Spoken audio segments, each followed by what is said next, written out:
Welcome to this class of Calculus for BSc first year students.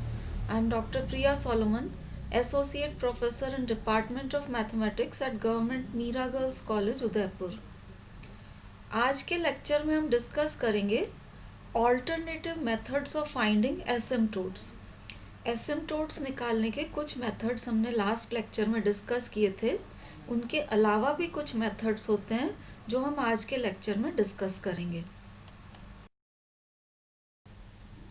Asymptotes निकालने के alternative methods में से जो पहला मेथड हम डिस्कस करेंगे वो कहलाता है एसिम्टोट्स बाय इंस्पेक्शन। तो कर्व का जो इक्वेशन दे रखा है उसके इंस्पेक्शन या निरीक्षण मात्र से हम एसिम्टोट्स का पता लगा सकते हैं, लेकिन ये हर केस में नहीं होता है। तो ये कब होगा वो आप देखिए। उसके लिए नेसेसरी कंडीशन ये है कि जो कर्व की इक्वेशन है अगर nth डिग्री की है और उसको हम इस फॉर्म में fn plus fn minus 2 is equal to 0 form में एक्सप्रेस कर सकें, मतलब कर्व की इक्वेशन के दो हिस्से हो जाएं जिनमें कम से कम 2 डिग्री का अंतर होना ज़रूरी है।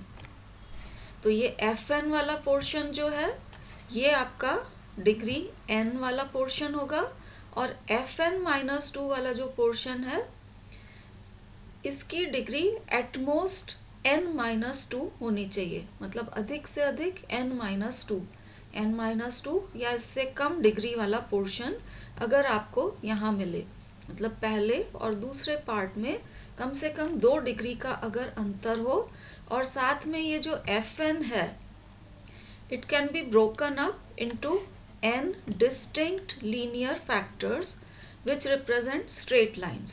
तो ये जो fn वाला पोर्शन है इसके आप n भिन्न भिन्न रैखिक गुणनखंड बना सकें, तो हर एक जो फैक्टर आएगा गुणनखंड आएगा वो एक स्ट्रेट लाइन को रिप्रेजेंट करेगा और यही आपके कर्व की एसिम्टोट्स होंगी। तो asymptotes are given by fn is equal to 0। अब ये कैसे किया जाता है उसके लिए आप एक एग्जाम्पल देखिए। तो देखिए ये कर्व का इक्वेशन हमें दे रखा है इस तरीके से। अब यहाँ पर आप देखिए ये जो पहला वाला पोर्शन है इसमें एक्स स्क्वायर को x से मल्टीप्लाई करेंगे तो हाईएस्ट डिग्री 3 है। तो इस वाले पोर्शन की डिग्री 3 है और उसके बाद ये जो सेकंड पोर्शन आया है ये 0 डिग्री का है क्योंकि इसमें x या y की कोई टर्म नहीं आ रही है। तो 3 और 0 डिग्री की टर्म में आपको अंतर मिल गया कम से कम 2 डिग्री का। अब इस टाइप का कर्व है तो अगली बात जो आपको देखनी है कि क्या ये जो fn वाला पोर्शन है इसके क्या लीनियर फैक्टर्स बनाए जा सकते हैं जो कि डिस्टिंक्ट हों। तो अब आप ये देखिए ये जो सेकंड पोर्शन है यहाँ पर ये ऑलरेडी लीनियर फैक्टर है, रैखिक गुणनखंड है। जो फर्स्ट वाला पोर्शन है इसके हम दो फैक्टर्स बना सकते हैं x minus 1 and x minus 2।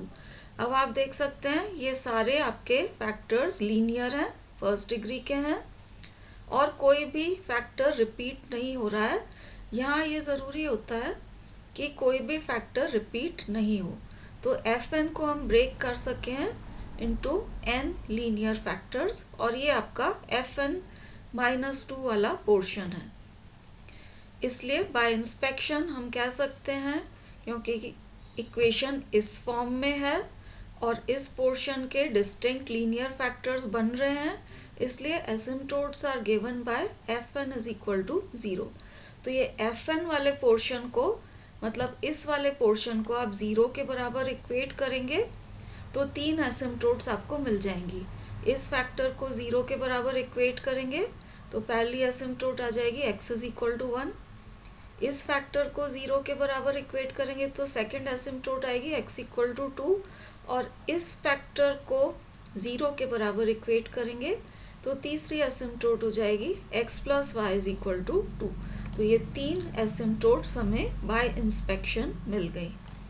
तो ये हम सिर्फ कर्व की इक्वेशन का फॉर्म देख के एसिम्टोट्स कह सकते हैं कि asymptotes are given by fn is equal to 0, लेकिन ये मेथड हर कर्व के लिए एप्लीकेबल नहीं होता है। ये तभी एप्लीकेबल होगा जब इक्वेशन गिवन फॉर्म में हो और एफ एन के डिस्टिंक्ट लीनियर फैक्टर्स आप बना पाएं। अभी जो हमने मेथड डिस्कस किया इस पे बेस्ड एक और एग्जांपल देखते हैं। तो ये हमें कर्व का इक्वेशन दे रखा है जिसकी हमें एसिम्प्टोट्स निकालनी है। अब आप देखिए सारी टर्म्स को एक तरफ आप ट्रांसफ़र कर देंगे तो ये वाला जो पोर्शन है इसमें एक्स क्यूब वाली टर्म को y से मल्टीप्लाई करेंगे तो ये 4th डिग्री की टर्म्स आएंगी आपके पास। इस टर्म को या इन सभी टर्म्स को आप लेफ्ट हैंड साइड पे ट्रांसफ़र कर देते हैं तो इसकी डिग्री 2 है। y को x से मल्टीप्लाई करेंगे तो टोटल डिग्री 2 है। तो 4th डिग्री टर्म के बाद सीधे 2nd डिग्री की टर्म आ रही हैं, इसलिए इक्वेशन आपकी F N plus F N minus 2 is equal to 0 वाले फॉर्म में तो आ जाएगी। लेकिन मेथड को हम डायरेक्टली इसलिए नहीं लगा सकते हैं कि ये जो एफ एन वाला पोर्शन है इसके आप फैक्टर्स बनाएंगे तो यहाँ x minus y whole cube आ रहा है। तो जब रिपीटेड फैक्टर्स आते हैं तो मेथड आपका डायरेक्टली एप्लीकेबल नहीं होता है। तो अब आप देखिए इस इक्वेशन को हम थोड़ा मॉडिफाई करेंगे। तो अब ये वाली जो टर्म थी इसको हम लेफ्ट हैंड साइड में ट्रांसफ़र कर रहे हैं और उसके बाद इसमें से और इसमें से y into x minus y common निकल जाएगा। तो y into x minus y आप कॉमन निकाल लेते हैं तो फर्स्ट टर्म में से x minus y whole square और सेकेंड टर्म में से -1 बच जाएगा। 2 को भी आप लेफ्ट हैंड साइड पे ट्रांसफ़र करेंगे तो ये -2 इज इक्वल टू 0। अब ये जो ब्रैकेट में पोर्शन आया है x minus y whole square -1, ये a square minus b square type का है तो इसके फैक्टर बन जाएंगे a plus b into a minus b type के, और 2 फैक्टर ये वाले यहाँ ऑलरेडी थे। तो अब हमारे पास 4 लीनियर फैक्टर्स हो गए हैं और कोई भी फैक्टर आप देख सकते हैं कि रिपीट नहीं हो रहा है, सब डिस्टिंक्ट हैं। तो ये वाला जो पोर्शन है इसकी टोटल डिग्री 4 है क्योंकि 4 लीनियर फैक्टर्स हैं और उसके बाद सीधे 0 डिग्री की टर्म आई है। तो once again this equation is of the form F N plus F N minus 2 is equal to 0। तो अब इस इक्वेशन में एफ एन के क्योंकि लीनियर फैक्टर्स भी बन रहे हैं तो हम कह सकते हैं कि asymptotes are given by F N is equal to 0। तो पहली एसिम्प्टोट आ जाएगी, इसको 0 के बराबर इक्वेट करने से y is equal to 0। Second asymptote इसको 0 के बराबर इक्वेट करने से आ रही है, ये x is equal to y. फिर तीसरे फैक्टर को 0 के बराबर इक्वेट करेंगे तो ये आपकी तीसरी एसिम्प्टोट, और इसे 0 के बराबर इक्वेट करेंगे तो ये आपकी चौथी एसिम्प्टोट आ गई है। तो इस तरीके से आप एसिम्प्टोट निकाल सकते हैं। यहाँ डायरेक्टली मेथड एप्लीकेबल नहीं था क्योंकि रिपीटेड फैक्टर्स आ रहे थे, तो पहले हम फैक्टराइजेशन करके नॉन रिपीटेड फैक्टर्स लाए हैं एंड देन हमने मेथड को अप्लाई किया है। एसिम्प्टोट्स निकालने का अगला मेथड जो हम डिस्कस करने जा रहे हैं वो कहलाता है मेथड ऑफ लिमिट्स। अब यहाँ पर आप ध्यान दीजिए कि ये जो alternative methods of finding asymptotes हम कर रहे हैं, ज़रूरी नहीं है कि आप इन्हीं मेथड्स को यूज़ करके एसिम्प्टोट्स निकालें। जो मेथड हमने फर्स्ट लेक्चर में डिस्कस किया है उस मेथड को यूज़ करके भी आप सारे एसिम्प्टोट्स निकाल सकते हैं, लेकिन ये जो ऑल्टरनेटिव मेथड्स हम डिस्कस कर रहे हैं कुछ एग्जांपल्स में ये आपको इजी वे प्रोवाइड करते हैं एसिम्प्टोट्स निकालने का। तो अब हम देखते हैं मेथड ऑफ लिमिट्स। कर्व का इक्वेशन हमें ये दे रखा है जिसके हमें एसिम्प्टोट्स निकालने हैं। मेथड ऑफ लिमिट्स यूज़ करना तब यूज़फुल रहता है जब ये जो आपकी हाईएस्ट डिग्री टर्म्स हैं इनके इजीली आपके लीनियर फैक्टर्स बन जाएं। तो ये x square minus y square के आप फैक्टर बनाएंगे तो ये x plus y into x minus y हो जाएंगे, और ये तीसरा factor x plus 2y already था, बाकी की टर्म्स में हमने कोई चेंज नहीं किया है। अब ये जो आपके पास फैक्टर्स आए हैं इसमें से पहला फैक्टर है x प्लस वाई, तो पहला जो एसिम्टोट आएगा वो होगा parallel to the line x plus Y is equal to 0. Second asymptote will be parallel to x minus y equal to 0 and third asymptote will be parallel to x plus 2y is equal to 0. अब यहाँ आप देखिए, अगर आप first method use करते जो हमने last lecture में डिस्कस किया है, तो हम x is equal to 1 and y is equal to m put करते इस हाईएस्ट डिग्री टर्म में. तो यहाँ आप x is equal to 1 and y is equal to m put करेंगे तो m की वैल्यू आएगी -1. अब यहाँ हम कह रहे हैं कि एसिम्टोट है parallel to the line x plus Y is equal to 0. तो ये जो लाइन है x plus Y is equal to 0, इसको आप y is equal to m x plus c form में लिखेंगे तो m की वैल्यू हो जाएगी आपके पास इक्वल टू -1. तो आप फर्स्ट मेथड से निकालते m की वैल्यू तो भी आपको m इज इक्वल टू -1 मिलता, और ये जो आपके line x plus Y is equal to 0 है, अगर हम कह रहे हैं कि एसिम्टोट इसके पैरेलल है, इसका भी यही मतलब है कि m इज इक्वल टू -1. तो अब आप देखिए asymptote parallel to x plus Y is equal to 0 निकालने के लिए ये x प्लस वाई जो फैक्टर है इसको हम एज सच रखेंगे.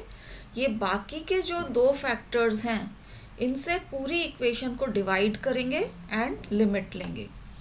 तो अब आप देखिए x minus y and x plus 2y से जब आप इस इक्वेशन को डिवाइड करेंगे तो ये जो पहली टर्म है यहाँ सिर्फ x प्लस वाई रह जाएगा. इससे डिवीजन करने से ये दोनों टर्म्स कैंसिल हो जाएंगी. तो ये हमने यहाँ पर लिखा है. अब अगली term 5x² plus Y square है, इसको आप डिवाइड करिए x minus y into x plus 2y से, और ये जो टर्म है x प्लस वाई इसे भी हम डिवाइड कर रहे हैं x minus y into x plus 2y से. अब लिमिट कैसे ली जाती है वो आप देखिए, क्योंकि हमें एसिम्टोट निकालनी है और एसिम्टोट कर्व को जाके इन्फिनिटी पे टच करती है. तो इन्फिनिटी पे टच करने का मतलब है आपको लिमिट में लेना पड़ेगा x टेंडिंग टू इन्फिनिटी, क्योंकि ये अनंत स्पर्शी है. साथ में हम कह रहे हैं कि एसिम्टोट है parallel to x plus Y is equal to 0. तो इसके पैरेलल होने का मतलब है कि y अपॉन x की वैल्यू -1 के बराबर होनी चाहिए. तो लिमिट में हम लेंगे y upon x tending to -1 जब हमें एसिम्टोट निकालनी है parallel to this line x plus y equal to 0. तो ये लिमिट हम यहाँ भी लेंगे और ये जो अगली टर्म है इसमें भी लेंगे. अब आप देखिए, क्योंकि लिमिट ली जानी है for y upon x tending to -1, तो जहाँ जहाँ y अपॉन एक्स आ रहा है उसको आप -1 से रिप्लेस कर सकते हैं. तो लिमिट लेने के लिए numerator as well as denominator को हम डिवाइड करेंगे x² से. तो आप देखिए, इसे जब आप x² से डिवाइड करेंगे तो यहाँ 1 आ जाएगा, y² को x² से डिवाइड करके ये टर्म आ जाएगी. न्यूमरेटर को क्योंकि x² से डिवाइड किया है तो डिनोमिनेटर को भी x² से डिवाइड करना पड़ेगा. तो फर्स्ट फैक्टर को x से और सेकंड फैक्टर को भी x से जब हम डिवाइड करेंगे तो ये आपका हो गया 1 माइनस वाई अपॉन एक्स, ये पहला फैक्टर x से डिवीजन के बाद, और ये दूसरा फैक्टर x से डिवाइड करने के बाद. अब नेक्स्ट टर्म में आप देखिए, यहाँ पर था x प्लस वाई, इसे आप x² से डिवाइड करेंगे तो यहाँ आ जाएगा 1 अपॉन एक्स. y को x² से डिवाइड करेंगे तो ये हो जाएगा y अपॉन x².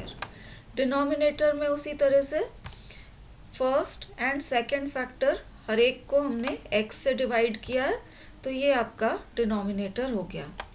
अब आप लिमिट लीजिए when y upon x tends to -1. तो ये देखिए फर्स्ट टर्म एज सच लिखिए, y upon x tending to -1 करेंगे तो यहाँ पर ये हो जाएगा, क्योंकि होल स्क्वायर है, ये हो जाएगा आपका -1 का होल स्क्वायर दैट इज +1. तो न्यूमरेटर हो गया 5 इंटू 1 + 1.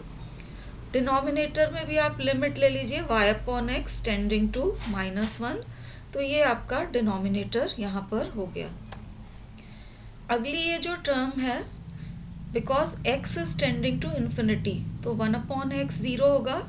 यहाँ y/x² है, उसमें से y/x को आप -1 लिख देंगे, उसके बाद 1/x और बचेगा and x is tending to infinity, इसलिए ये न्यूमरेटर पार्ट पूरा 0 हो जाएगा। तो लिमिट लेने पे ये वाली टर्म आपकी 0 हो जाएगी। अब आप इसको सिंप्लीफाई कर लीजिए, तो एसिम्प्टोट का इक्वेशन आ जाएगा, यहाँ से x + y एंड यहाँ से -5 इज इक्वल टू 0। तो ये आपकी एसिम्प्टोट आ गई parallel to x + y is equal to 0। तो ये है asymptote corresponding to the first factor x + y। इसी मेथड को यूज करके हम अब निकालेंगे asymptote corresponding to the second factor x - y।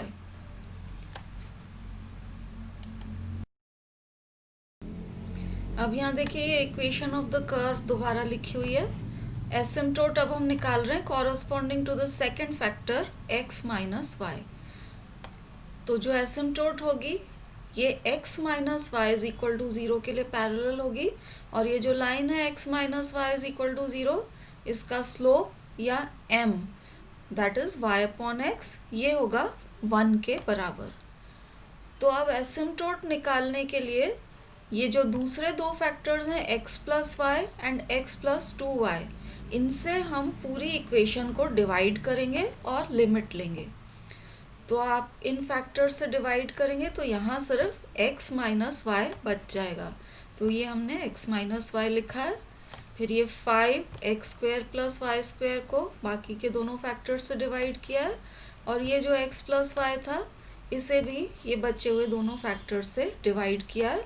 अब लिमिट लेने के लिए, क्योंकि एसिम्प्टोट या अनंतस्पर्शीय x will tend to infinity और ये y/x विल टेंड टू 1, तो ये लिमिट ली जाएगी x tending to infinity and y/x tending to 1 के लिए, यहाँ पर भी और यहाँ पर भी। लिमिट लेने का तरीका वैसे ही रहेगा, आप पहले न्यूमरेटर एंड डिनोमिनेटर दोनों को x² से डिवाइड करिए और फिर लिमिट लीजिए। तो लिमिट जब आप लेंगे, क्योंकि y/x इज टेंडिंग टू 1, तो ये 1 + 1 2 के बराबर हो जाएगा, तो ये 2 यहाँ लिखा है। और y/x टेंडिंग टू 1 करेंगे तो this is 1 + 1 that is equal to 2, और ये हो जाएगा 1 + 2 दैट इज इक्वल टू 3। तो ये नीचे डिनोमिनेटर हो गया 2 × 3।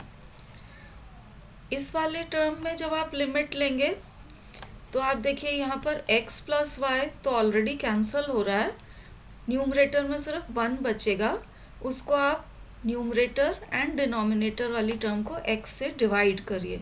तो न्यूमरेटर में 1/x आएगा, डिनोमिनेटर में 1 + 2y/x आएगा। जब आप लिमिट लेंगे, क्योंकि x is tending to infinity, तो 1/∞ 0 हो जाएगा, और ये डिनोमिनेटर आपका 1 + 2 दैट इज इक्वल टू 3 रहेगा। तो क्योंकि न्यूमरेटर 0 हो गया है, ये आपके लिमिट लेने पर ये वैल्यू 0 हो जाएगी। तो एसिम्प्टोट इस केस में आप देखिए ये हो गई, यहाँ 2 कैंसिल हो जाएगा और एसिम्प्टोट हो जाएगी 3 × x - y + 5 is equal to 0। तो ये आपकी एसिम्प्टोट आई corresponding to the second factor x - y। इसी तरीके से ये जो थर्ड फैक्टर है इसके कॉरस्पॉन्डिंग एसिम्प्टोट निकालेंगे। तो वंस अगेन आप देखिए कर्व का इक्वेशन लिखा है। अब एसिम्प्टोट निकालना है corresponding to this factor x + 2y, तो वो होगी parallel to the line x + 2y is equal to 0, और ये जो लाइन है x + 2y is equal to 0, इसका स्लोप m आप निकाल लीजिए, m will be equal to -1/2 in this case. अब एसिम्प्टोट क्योंकि parallel to the line x + 2y is equal to 0 है, तो इस इक्वेशन में हम x + 2y को एज सच छोड़ेंगे और बाकी के ये जो दो फैक्टर्स आ रहे हैं इनसे इक्वेशन को डिवाइड करेंगे एंड लिमिट लेंगे। तो जब आप इन फैक्टर्स से पूरी इक्वेशन को डिवाइड करेंगे तो यहाँ पर सिर्फ x + 2y बच जाएगा, जो कि यहाँ पर लिखा हुआ है। 5x² + y² को इन दो फैक्टर्स से डिवाइड किया हुआ है, और ये जो x प्लस वाई था इसे भी बाकी के ये दो फैक्टर से डिवाइड किया है और लिमिट ली है। अब लिमिट आप देखिए, क्योंकि एसिम्प्टोट है, अनंत स्पर्शी है, तो x is tending to infinity, और क्योंकि आपकी एसिम्प्टोट है parallel to x plus 2y is equal to 0, तो y upon x will tend to -1/2। तो ये लिमिट में y upon x tending to -1/2 यहाँ भी और इस लिमिट में भी इसी तरीके से लिया गया है। अब लिमिट लेने के लिए यहाँ पर न्यूमरेटर एंड डिनोमिनेटर को x² से डिवाइड किया हुआ है, तो ये आप x² से डिवाइड करके ये टर्म्स आ जाएंगी।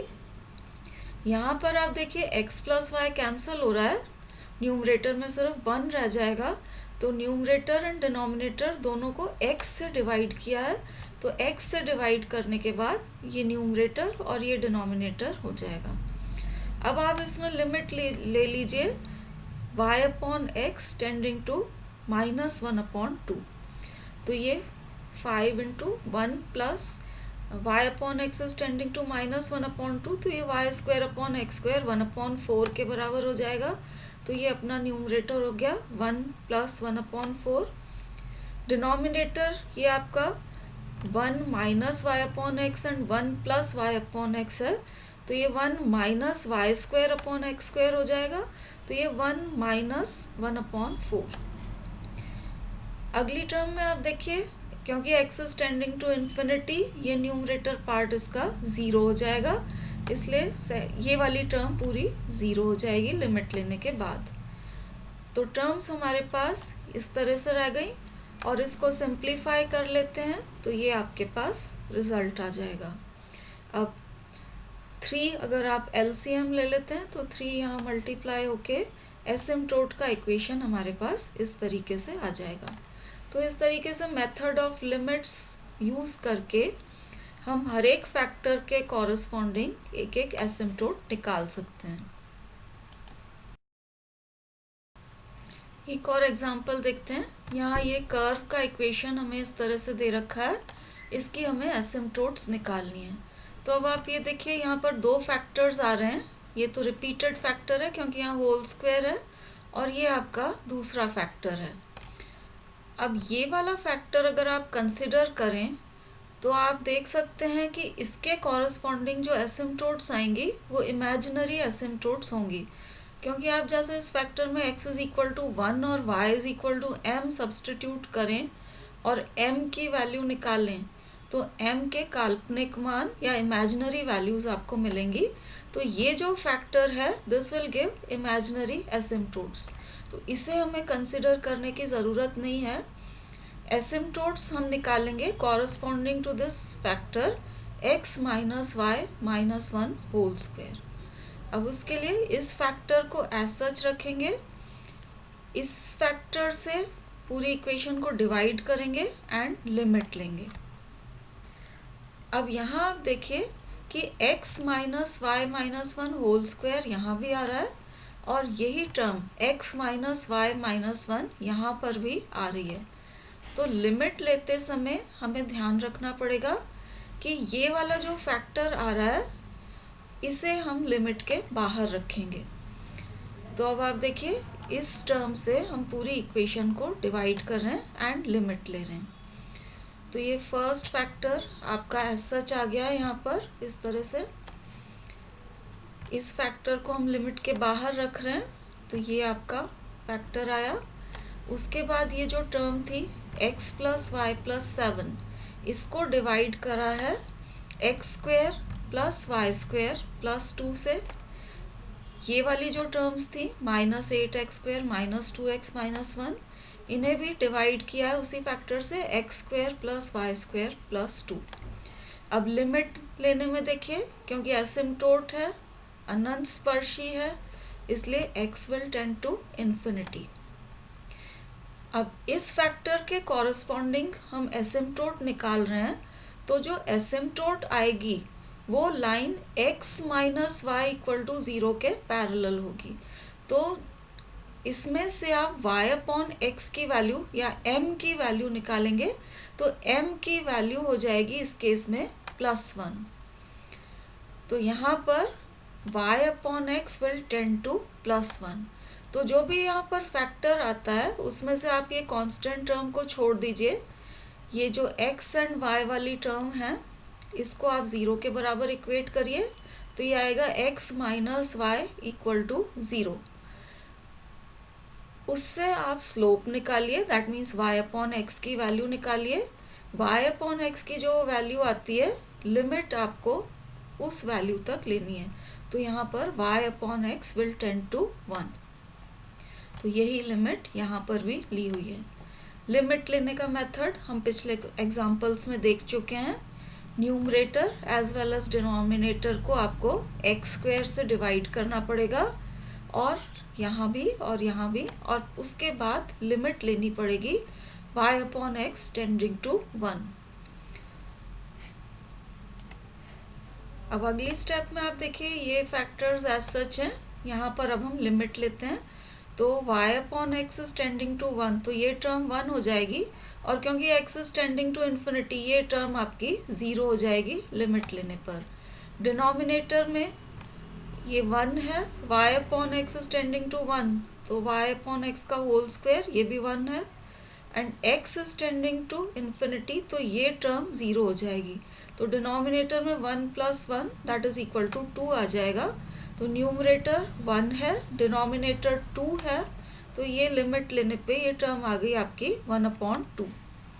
अब अगली टर्म में आप लिमिट लेंगे तो न्यूमरेटर में -8 है, यहाँ x डिनोमिनेटर में आ रहा है and x is tending to infinity, तो ये दोनों टर्म्स 0 हो जाएंगी। डिनोमिनेटर यहाँ पर वही है जो कि पिछली टर्म में था, तो इसकी लिमिट आप लेंगे तो 1 plus 1 that is equal to 2 हो जाएगी। तो यहाँ लिमिट लेने पे आपको न्यूमरेटर में -8 और डिनोमिनेटर में 2 मिल रहा है। अब यहाँ पर आप देखिए ये x माइनस वाई माइनस 1 में क्वाड्रेटिक है, तो इसको हम कैपिटल A के बराबर पुट कर देंगे।